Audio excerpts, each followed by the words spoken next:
Bonjour à tous, je suis hyper heureux de vous retrouver pour ce nouvel épisode du podcast Le Coach. Aujourd'hui, on va parler de comment performer sous pression. Alors j'espère que maintenant vous avez compris que dans la performance, beaucoup de choses se jouent très en amont. Tout d'abord, travailler sur son alignement pour que le subconscient soutienne nos actions et engage toute la physiologie et tout le corps. Et aussi, comme on l'a vu à l'épisode 4, accepter au fond de soi la possibilité de perdre, de ne pas gagner, pour ne pas se retrouver paralysé par l'enjeu et rester libre dans l'action et faire que ce soit fluide. Et aussi appliquer ce modèle simple de l'ISF qui est d'avoir une intention claire, de mettre du sens sur ce qu'on veut faire et après de se connecter au feeling, à la sensation de la chose bien faite et de se voir en train de réussir et de sentir tout ça et d'amener cela dans le corps. Donc une fois que tout ça est en place, on peut se dire qu'on a fait le max pour bien se préparer. Alors après, il existe certaines situations où on sera peut-être moins bien préparé. Ça peut être par exemple un contexte nouveau, comme vous faites jouer au tennis, c'est votre première finale d'un tournoi ATP. C'est pas quelque chose que vous connaissez, donc c'est nouveau. Ou alors peut-être vous êtes golfeur, c'est votre première participation à un tournoi majeur. Ou alors dans le monde de l'entreprise, on vous a promu et c'est la première fois que vous devez intervenir devant toute votre équipe. Tout ça, ce sont des situations auxquelles vous n'êtes pas habitué et qui sont pas normales. Et donc du coup, vous êtes peut-être moins bien préparé.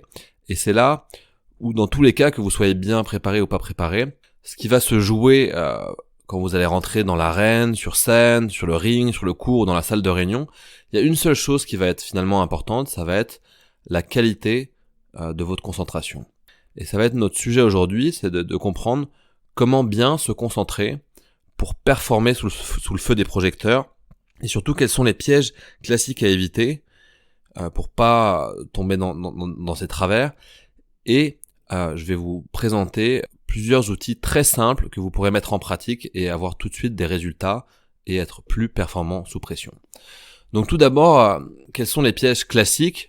On va prendre 3 exemples qui n'ont rien à voir les uns avec les autres, mais qui vont être parlants, je pense. Le premier exemple, ça va être celui d'une présentation professionnelle en public. Le deuxième, ça va être si vous êtes golfeur, le premier coup que vous devez faire au départ du 1 devant les copains, ou devant la presse, ou devant la foule.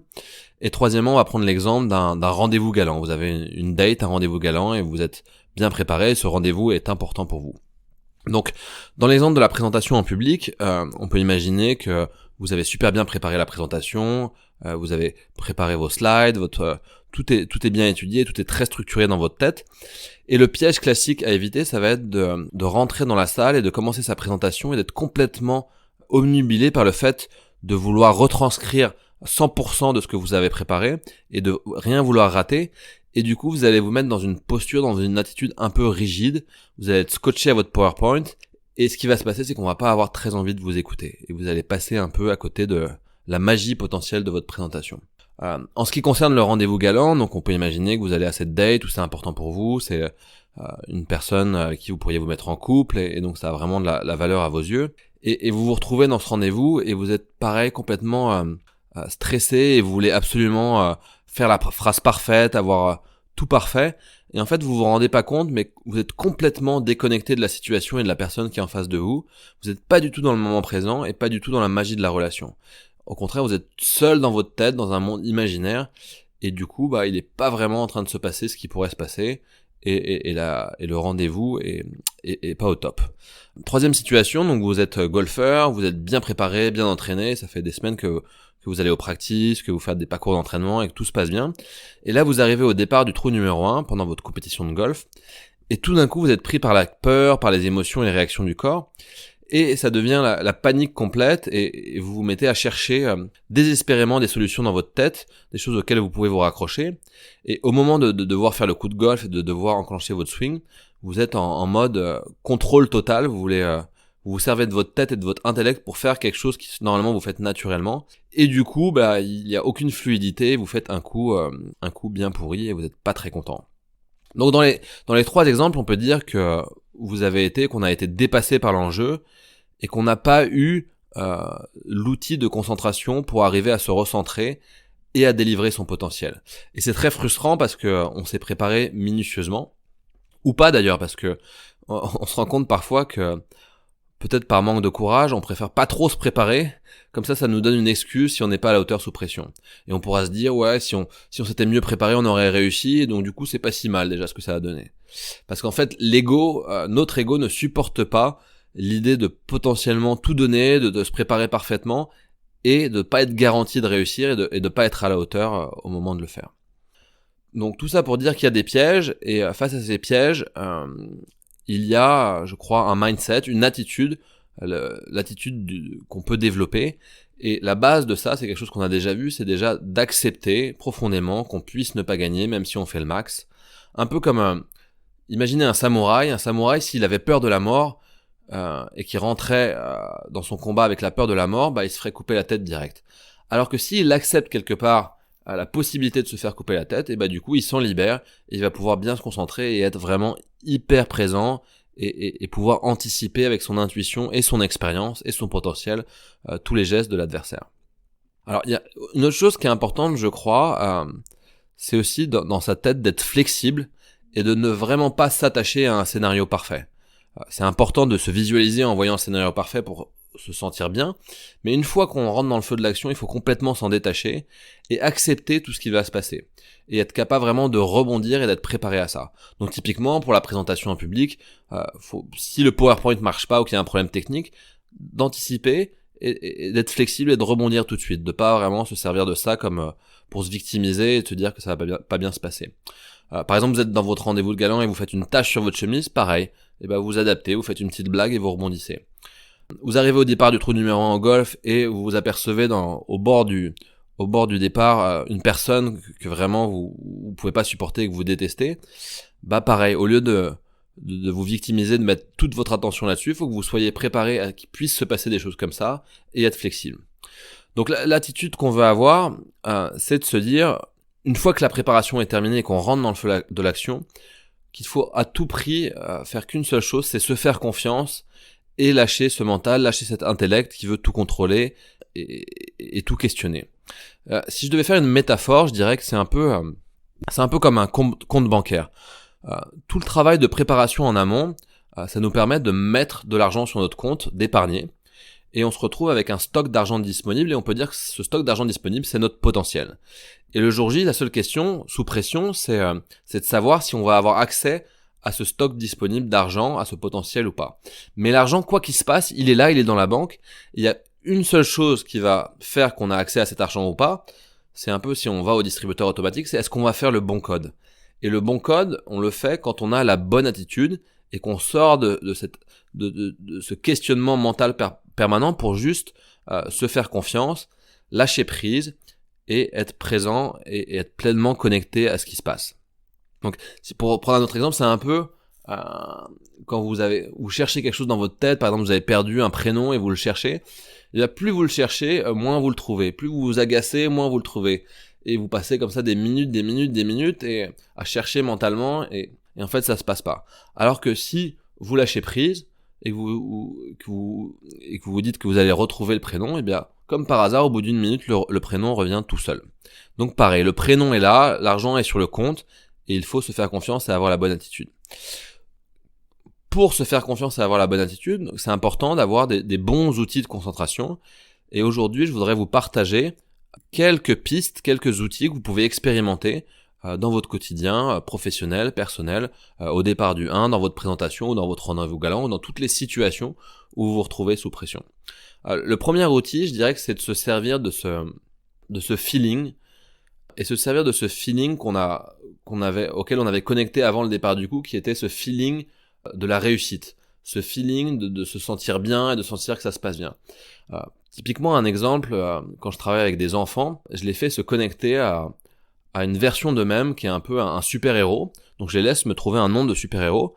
Donc par exemple, s'il s'appelle, je sais pas, Eric, il va s'appeler Super Eric. Et l'enfant va tout de suite avoir une vision du Super Eric où il se voit en train de performer, en train d'être fluide, en train d'être brillant. Et ça crée une vraie sensation dans le corps, à un endroit, quelque part, peut-être dans la poitrine ou dans le cœur ou dans la tête.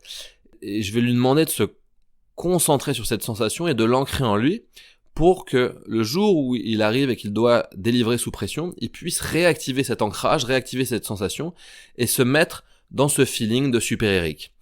Et typiquement, il va mettre toute son attention, toute sa concentration sur rester connecté à ce super-héroïque. Et ça va être ça l'outil, ça va être de plutôt que de penser à plein de choses et de comment bien faire, juste se connecter à super-héroïque et à ses sensations. Et c'est ça qui va faire qu'on fait le bon code et qu'on a accès à l'argent. Donc ça, c'est un premier outil, le feeling. Deuxième outil, c'est la physiologie. Et la physiologie, ça marche dans les deux sens. Typiquement, quand on devient stressé, on va avoir tendance à avoir la posture qui se ferme, à avoir la respiration qui s'accélère, à avoir le champ de vision qui se rétrécit. Et bien là, on va se servir de ça en faisant l'inverse. C'est-à-dire qu'on va développer une physiologie de champion. Et on va se concentrer là-dessus pendant l'action, pendant l'effort, en se disant, voilà, mon seul focus, ma seule priorité, c'est de me tenir droit, de me sentir fier et d'avoir une certitude à 100% que je vais y arriver. Et c'est vraiment un choix de focus. On peut choisir de se dire qu'on va se planter, mais on peut aussi choisir de se dire qu'on va y arriver et de développer vraiment cette physiologie et d'incarner profondément dans le corps. Et après, on peut aussi se servir de sa respiration. Typiquement, respirer de manière consciente.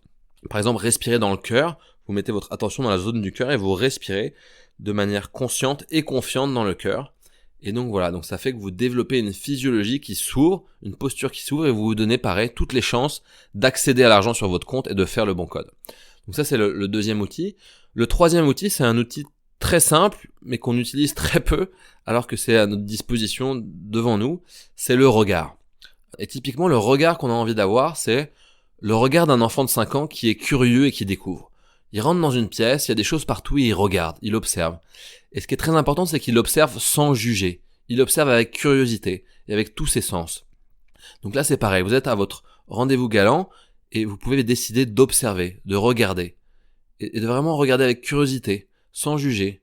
Et vous allez voir que ce regard, il va vous canaliser, il va vous concentrer et il va faire que vous allez être pleinement présent. Et aussi, vous allez vous rendre compte, par exemple, si vous arrivez au départ du 1 du golf et que vous vous mettez à regarder et à observer autour de vous, vous allez vous rendre compte que si vous êtes vraiment sincère dans ce regard, ça va être impossible d'avoir des pensées parasites, ça va être impossible de penser à autre chose. Et vous allez être vraiment bien concentré. Le dernier outil que j'ai envie de vous partager, c'est un outil qui regroupe un peu tout, c'est de développer son mode observateur, de développer l'observation.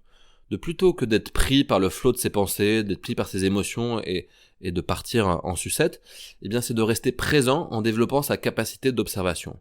Donc typiquement, on peut observer quoi ? On peut observer son corps, observer les sensations dans son corps. Et si on reste présent et qu'on observe les sensations dans son corps, c'est un outil de concentration formidable qui nous permet vraiment d'être connecté, d'être là et d'être présent.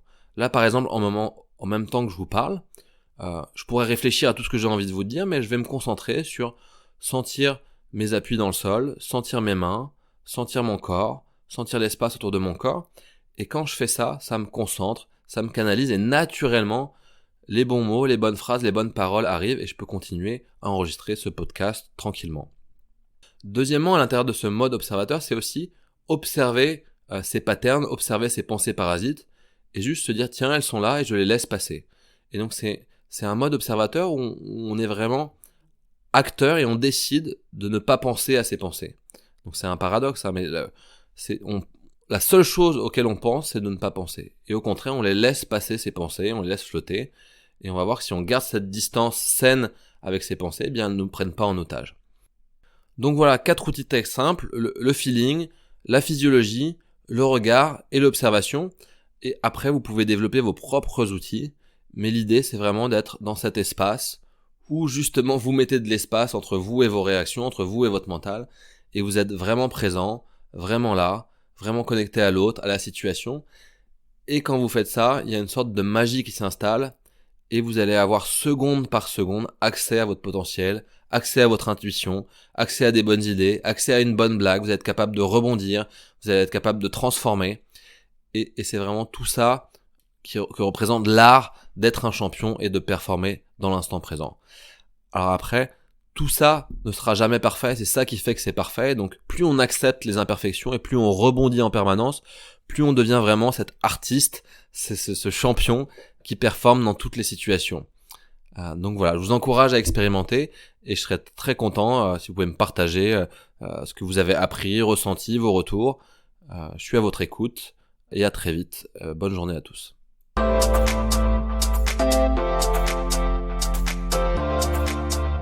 le coach.